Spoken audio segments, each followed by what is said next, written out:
د جبهه مقاومت ډلې مشر احمد مسعود وایي اوس د امریکا او اروپا په خاوره د برید امکان ډېر دی. د جبهه مقاومت ډلې مشر احمد مسعود ویلي امریکا ته خطر ډېر شوی دی، ځانونه دې ترې وساتي.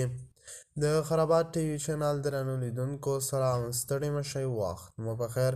هیله لرم چې جوړ او روغ به یې. په سر کې یادونه کوم که خرابات ټي وي چینل مو نه وي سبسکرایب کړی، په درنښت سره خرابات ټي وي چینل سبسکرایب کړئ.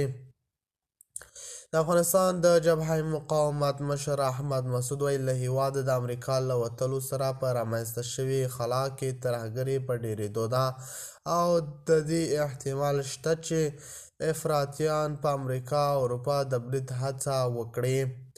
د مسعود مرکه له برټانیې ورځپاڼې ډیلی میل سره د دوشنبې په ورځ وشوه. نوموړي په دې خبره کې زیاته کړه اوس د امریکا او اروپا پر خاوره د برید احتمال ډېر دی. دا مهمه نه ده چې که نه، دا د وخت خبره ده.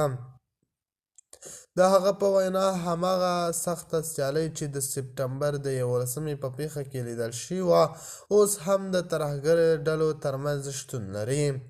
هغه زیاته کړه چې د افغانستان خلک د مایوسۍ او پرېښودو احساس کوي او دا چې دوی د وحشي رژیم په وړاندې پرېښودل شوي چې په سیستماتیک ډول دوی له اساسي قانون څخه محروموي. مسعود زیاته کړه افغان ولس اوس له لویدیځ ته د منافق په سترګه ګوري.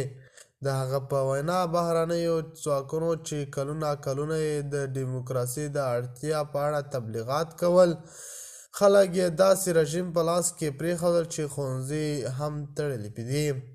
د خرابات ټي وي چینل درنو لیدونکو دا و زموږ د مهال چمتو کړی خبر. د نورو خبرونو لپاره خرابات ټي وي چینل په درنښت سره سبسکرایب کړئ. الله په امان، تر بیا خیر چارې.